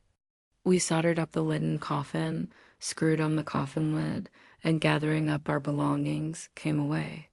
When the professor locked the door, he gave the key to Arthur. Outside the air was sweet. The sun shone, and the birds sang, and it seemed as if all nature were tuned to a different pitch. There was gladness and mirth and peace everywhere, for we were at rest ourselves on one account, and we were glad. Though it was with a tempered joy, before we moved away, Van Helsing said, "Now, my friends, one step of our work is done, one the most harrowing to ourselves. But there remains a greater task, to find out the author of all this, our sorrow, and to stamp him out. I have clues which we can follow, but it is a long task and a difficult, and there is danger in it and pain. Shall you not all help me? We have learned to believe, all of us, is it not so? And since so, do we not see our duty? Yes. And do we not promise to go on to the bitter end?" Each in turn, we took his hand, and the promise was made.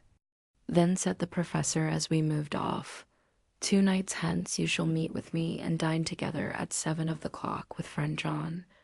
I shall entreat 2 others, 2 that you know not as yet, and I shall be ready to all our work show and our plans unfold. Friend John, you come with me home, for I have much to consult about, and you can help me. Tonight I leave for Amsterdam, but shall return tomorrow night. And then begins our great quest. But first I shall have much to say, so that you may know what is to do and to dread. Then our promise shall be made to each other anew. For there is a terrible task before us, and once our feet are on the plowshare, we must not draw back." Asterisk when we arrived at the Berkeley Hotel. Van Helsing found a telegram waiting for him. M coming up by train. Jonathan at Whitby. Important news, Mina Harker. The professor was delighted. "Ah, that wonderful Madam Mina," he said, "pearl among women. She arrived, but I cannot stay. She must go to your house, friend John. You must meet her at the station. Telegraph her en route so that she may be prepared." When the wire was dispatched, he had a cup of tea. Over it he told me of a diary kept by Jonathan Harker when abroad, and gave me a typewritten copy of it, as also of Mrs. Harker's diary at Whitby. "Take these," he said, "and study them well. When I have returned, you will be master of all the facts, and we can then better enter on our inquisition. Keep them safe, for there is in them much of treasure. You will need all your faith, even you who have had such an experience as that of today. What is here told?" He laid his hand heavily and gravely on the packet of papers as he spoke. "May be the beginning of the end to you and me and many another, or it may sound the knell of the undead who walk the earth. Read all, I pray you, with an open mind. And if you can add in any way to the story here told, do so, for it is all important. You have kept diary of all these so strange things. Is it not so? Yes. Then we shall go through all these together when we meet." He then made ready for his departure and shortly after drove off to Liverpool Street. I took my way to Paddington, where I arrived about 15 minutes before the train came in.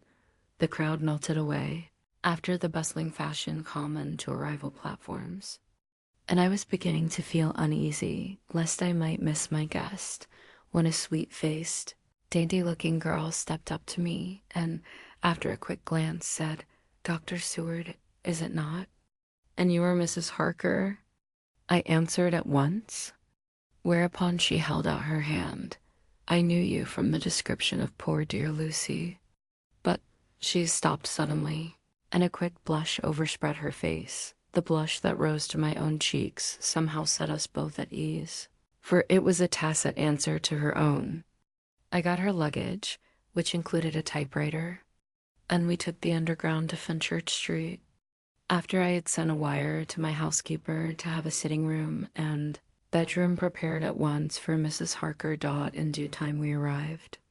She knew, of course, that the place was a lunatic asylum, but I could see that she was unable to repress a shudder when we entered. She told me that, if she might, she would come presently to my study, as she had much to say. So here I am finishing my entry in my phonograph diary whilst I await her. As yet, I have not had the chance of looking at the papers which Van Helsing left with me, though they lie open before me. I must get her interested in something, so that I may have an opportunity of reading them. She does not know how precious time is or what a task we have in hand. I must be careful not to frighten her. Here she is. Mina Harker's journal, the 29th of September. After I had tidied myself, I went down to Dr. Seward's study. At the door I paused a moment, for I thought I heard him talking with someone. As, however, he had pressed me to be quick, I knocked at the door, and on his calling out, "Come in," I entered. To my intense surprise, there was no one with him. He was quite alone, and on the table opposite him was what I knew at once from the description to be a phonograph. I had never seen one and was much interested. "I hope I did not keep you waiting," I said. "But I stayed at the door as I heard you talking and thought there was someone with you." "Oh," he replied with a smile, "I was only entering my diary." "Your diary?" I asked him in surprise. "Yes," he answered. "I keep it in this." As he spoke, he laid his hand on the phonograph. I felt quite excited over it and blurted out, "Why, this beats even shorthand. May I hear it say something?" "Certainly," he replied with alacrity, and stood up to put it in train for speaking. Then he paused, and a troubled look overspread his face. "The fact is," he began awkwardly, "I only keep my diary in it. And as it is entirely, almost entirely about my cases, it may be awkward. He stopped, and I tried to help him out of his embarrassment. "You helped to attend dear Lucy at the end. Let me hear how she died. For all that I know of her, I shall be very grateful. She was very, very dear to me."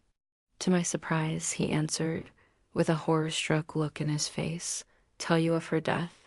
Not for the wide world." "Why not?"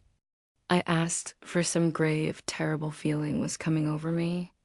Again he paused, and I could see that he was trying to invent an excuse. At length he stammered out, "You see, I do not know how to pick out any particular part of the diary." Even while he was speaking, an idea dawned upon him, and he said with unconscious simplicity in a different voice, and with the naivete of a child, That's quite true, upon my honor. Honest Indian. I could not but smile, at which he grimaced. I gave myself away that time, he said. But do you know that, although I have kept the diary for months past, it never once struck me how I was going to find any particular part of it in case I wanted to look it up?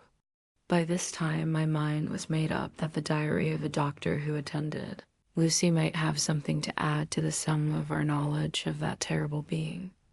And I said boldly, "Then, Dr. Seward, you had better let me copy it out for you on my typewriter." He grew to a positively deathly pallor as he said, "No, no, no, for all the world, I wouldn't let you know that terrible story." Then it was terrible. My intuition was right.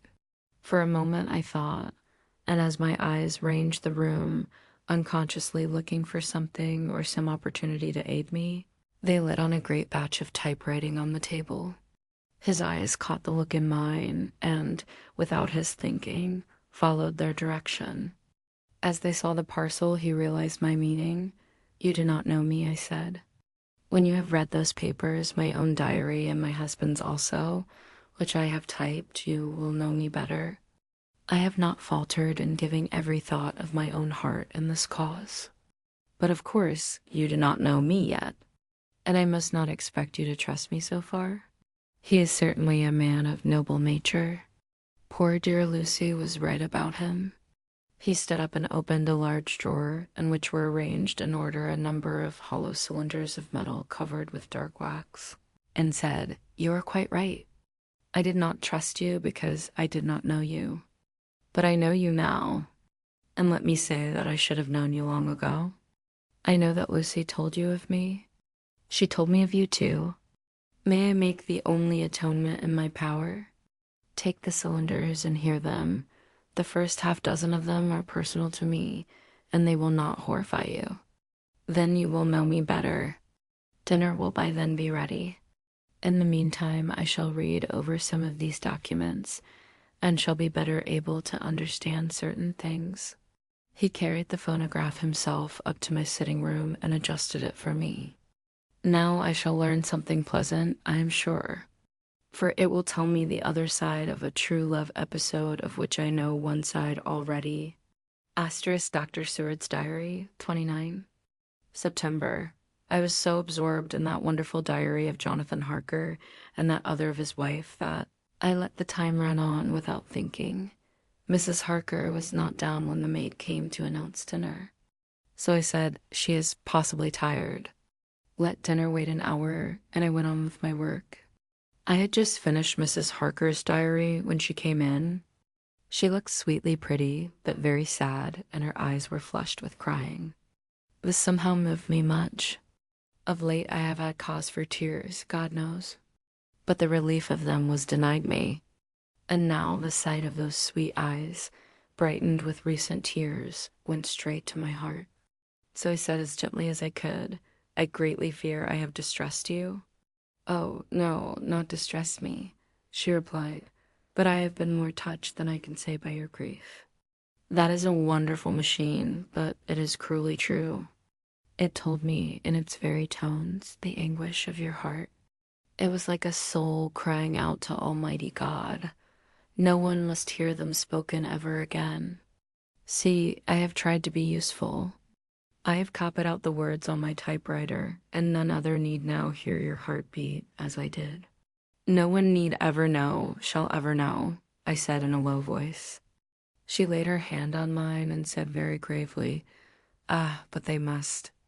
"Must? But why?" I asked. "Because it is a part of the terrible story, a part of poor dear Lucy's death and all that led to it.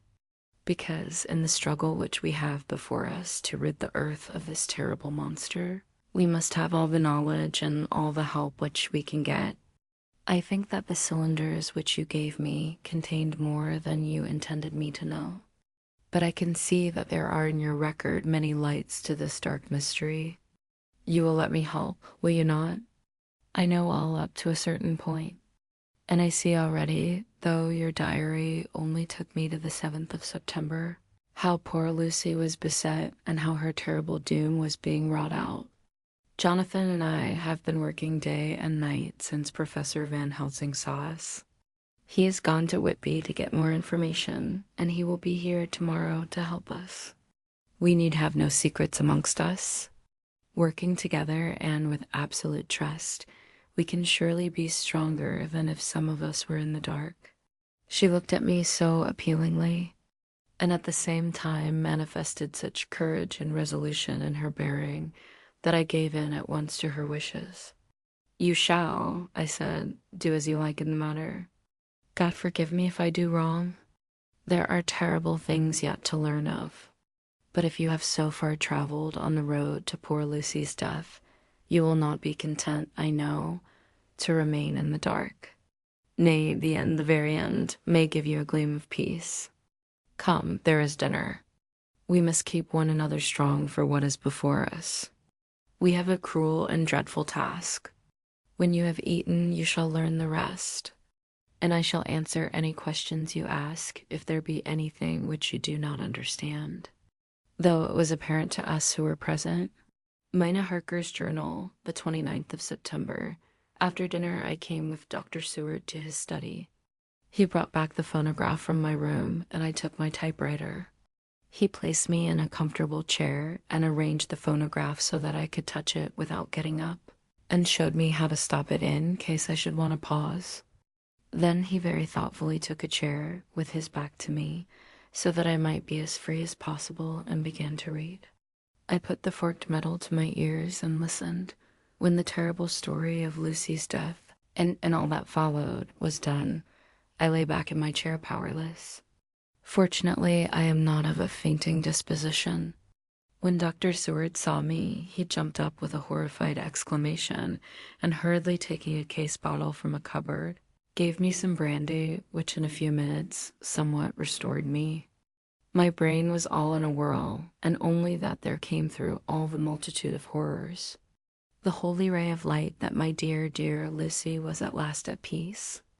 I do not think I could have borne it without making a scene. It is all so wild and mysterious, and strange that if I had not known Jonathan's experience in Transylvania, I could not have believed. As it was, I didn't know what to believe, and so got out of my difficulty by attending to something else. I took the cover off my typewriter and said to Dr. Seward, "Let me write this all out now. We must be ready for Dr. Van Helsing when he comes.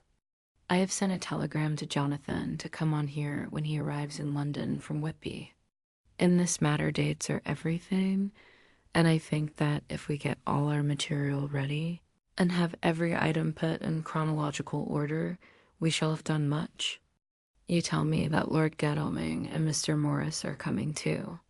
Let us be able to tell him when they come." He accordingly set the phonograph at a slow pace, and I began to typewrite from the beginning of the 7th cylinder.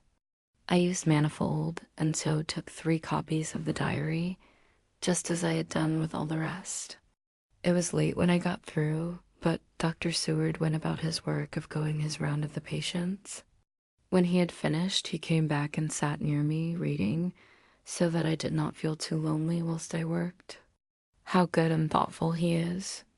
The world seems full of good men, even if there are monsters in it. Before I left him, I remembered what Jonathan put in his diary of the professor's perturbation at reading something in an evening paper at the station at Exeter.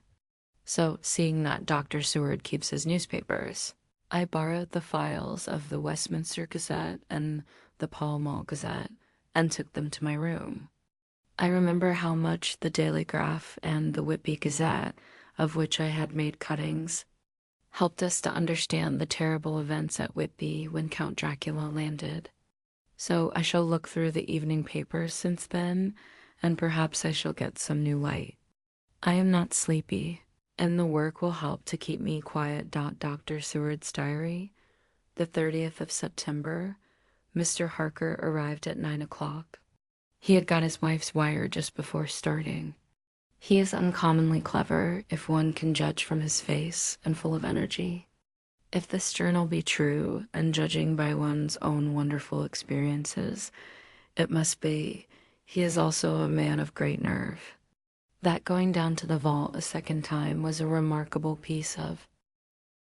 After reading his account of it, I was prepared to meet a good specimen of manhood, but hardly the quiet, business-like gentleman who came here to dash day dot later dot dash after lunch. Harker and his wife went back to their own room. And as I passed a while ago, I heard the click of the typewriter. They are hard at it. Mrs. Harker says that they are knitting together in chronological order every scrap of evidence they have. Harker has got the letters between the consignee of the boxes at Whitby and the carriers in London who took charge of them. He is now reading his wife's typescript of my diary. I wonder what they make out of it. Here it is. Strange that it never struck me that the very next house might be the Count's hiding place. Goodness knows that we had enough clues from the conduct of the patient Renfield. The bundle of letters relating to the purchase of the house were with the typescript. Oh, if we had only had them earlier, we might have saved poor Lucy. Stop, that way madness lies. Harker has gone back and is again collating his material. He says that by dinner time they will be able to show a whole connected narrative. He thinks that in the meantime I should see Renfield, as hitherto he has been a sort of index to the coming and going of the Count. I hardly see this yet, but when I get at the dates, I suppose I shall. What a good thing that Mrs. Harker put my cylinders into type. We never could have found the dates otherwise. I found Renfield sitting placidly in his room with his hands folded, smiling benignly. At the moment he seemed as sane as anyone I ever saw. I sat down and talked with him on a lot of subjects, all of which he treated naturally. He then, of his own accord, spoke of going home, a subject he has never mentioned to my knowledge during his sojourn here. In fact, he spoke quite confidently of getting his discharge at once. I believe that, had I not had the chat with Harker and read the letters and the dates of his outbursts, I should have been prepared to sign for him after a brief time of observation. As it is, I am darkly suspicious. All those outbreaks were in some way linked with the proximity of the Count. What then does this absolute content mean? Can it be that his instinct is satisfied as to the vampire's ultimate triumph? Stay.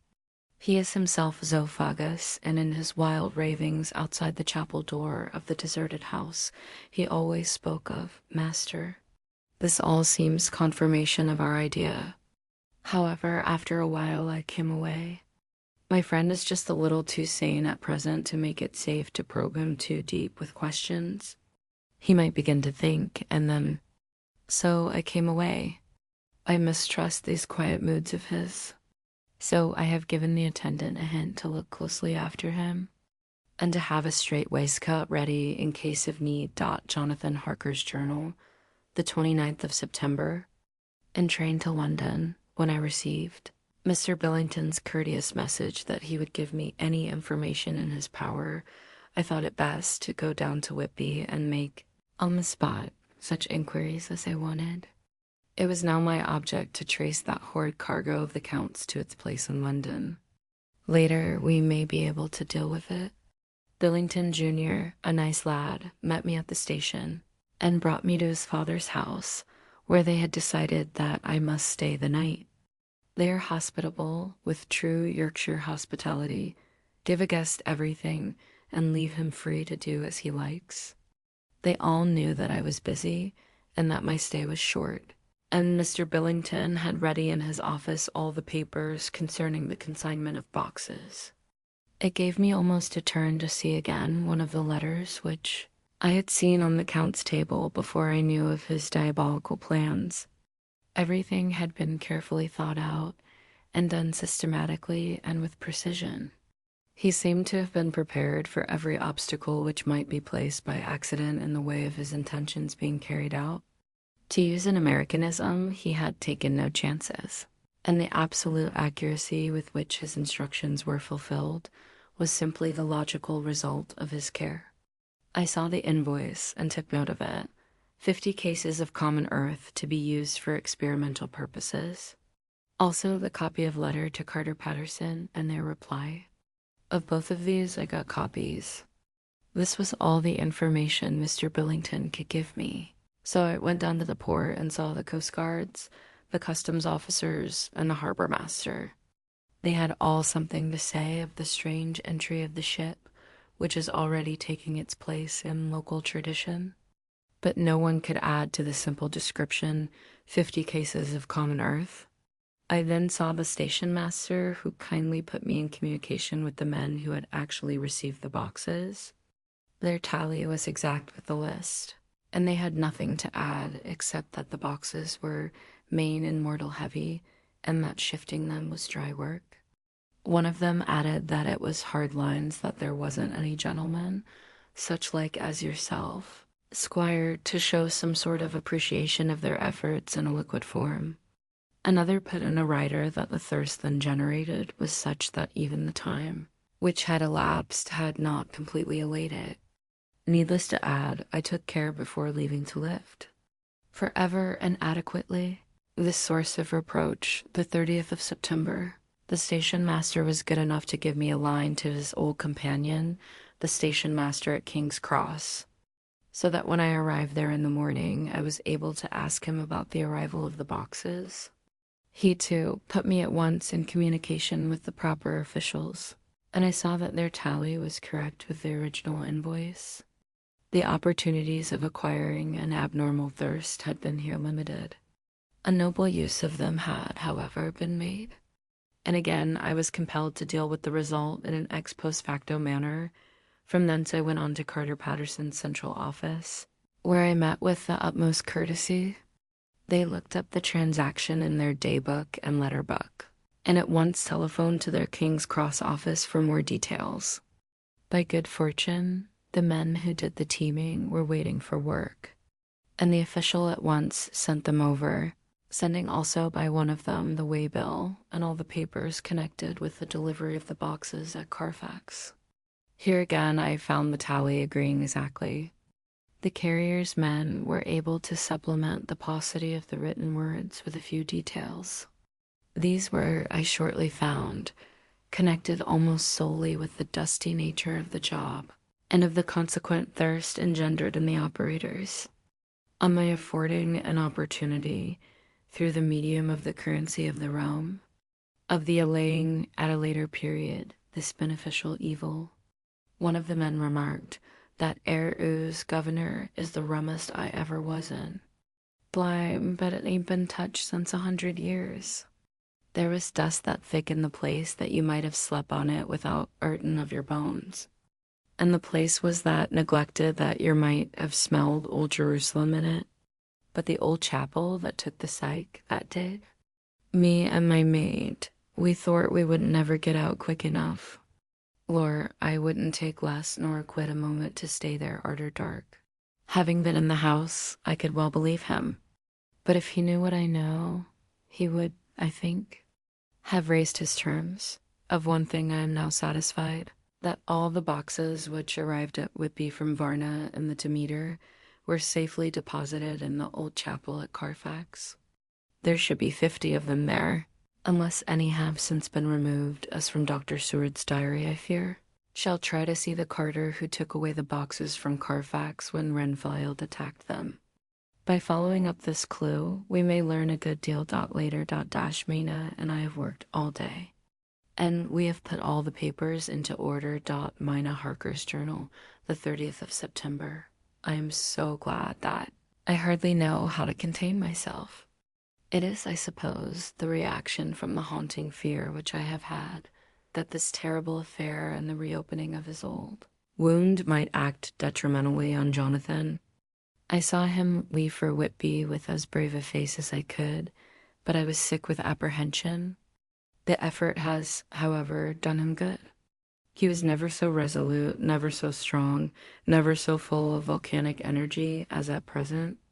It is just as that dear, good Professor Van Helsing said, he is true grit, and he improves under strain that would kill a weaker nature. He came back full of life and hope and determination. We have got everything in order for tonight. I feel myself quite wild with excitement. I suppose one ought to pity anything so haunted as is the Count, That is just it. This thing is not human, not even beast. To read Dr. Seward's account of poor Lucy's death and what followed is enough to dry up the springs of pity in one's heart. Later, Lord Godalming and Mr. Morris arrived earlier than we expected. Dr. Seward was out on business and had taken Jonathan with him, so I had to see them. It was to me a painful meeting, for it brought back all poor dear Lucy's hopes of only a few months ago. Of course they had heard Lucy speak of me, and it seemed that Dr. Van Helsing, too, has been quite blowing my trumpet, as Mr. Morris expressed it. Poor fellows, neither of them is aware that I know all about the proposals they made to Lucy. They did not quite know what to say or do, as they were ignorant of the amount of my knowledge, so they had to keep on neutral subjects. However, I thought the matter over, and came to the conclusion that the best thing I could do would be to post them in affairs right up to date.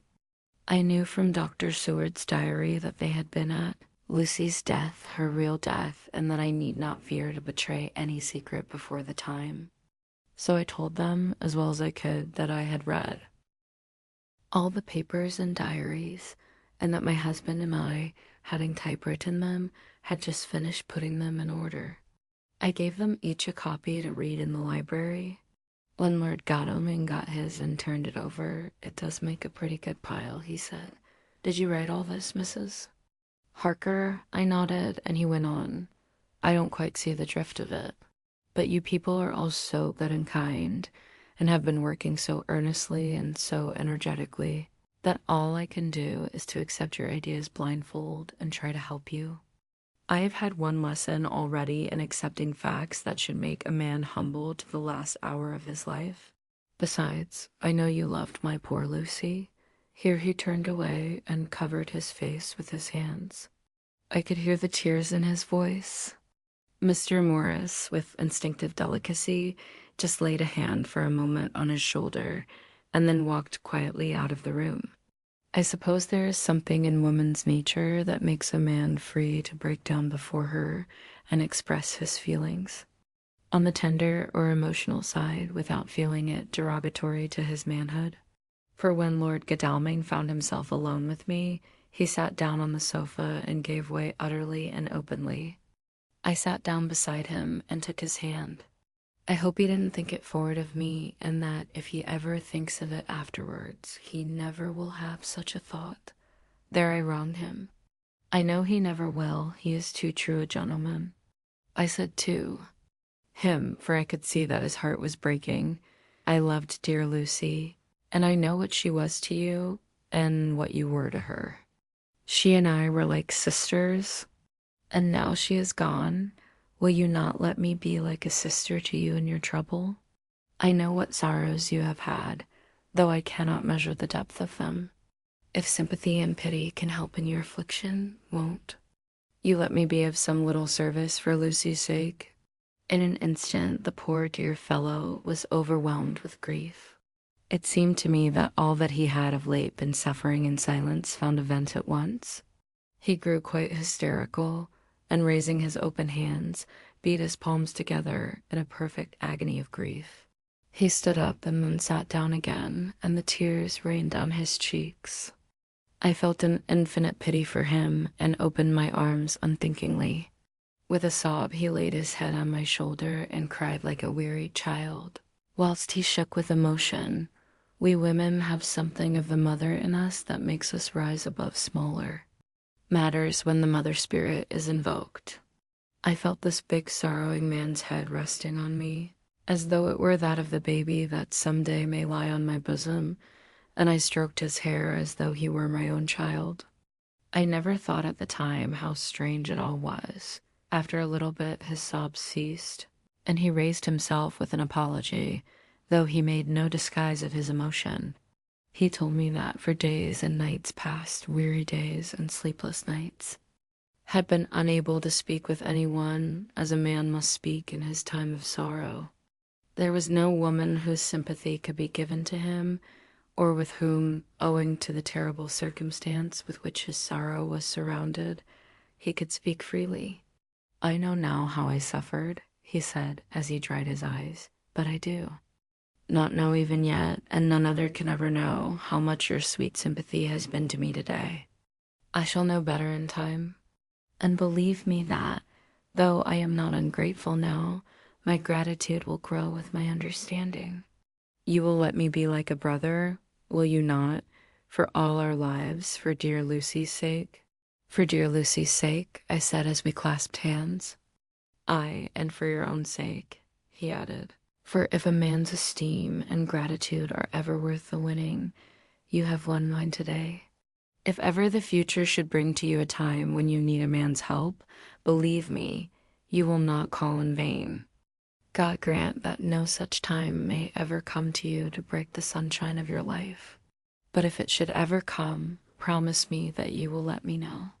He was so earnest and his sorrow was so fresh that I felt it would comfort him, so I said, I promise. As I came along the corridor, I saw Mr. Morris looking out of a window. He turned as he heard my footsteps. How is Art? He said. Then noticing my red eyes, he went on. Ah, I see you have been comforting him, poor old fellow. He needs it.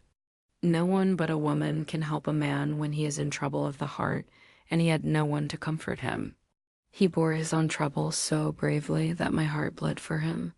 I saw the manuscript in his hand, and I knew that when he read it, he would realize how much I knew. So I said to him, I wish I could comfort all who suffer from the heart.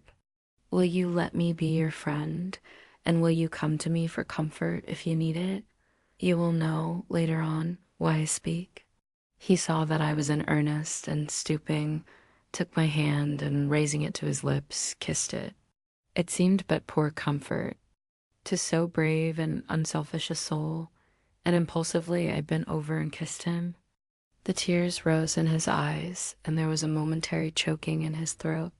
He said quite calmly, Little girl, you will never regret that true-hearted kindness, so long as ever you live. Then he went into the study to his friend. Little girl, the very words he had used to Lucy, and oh, but he proved himself a friend.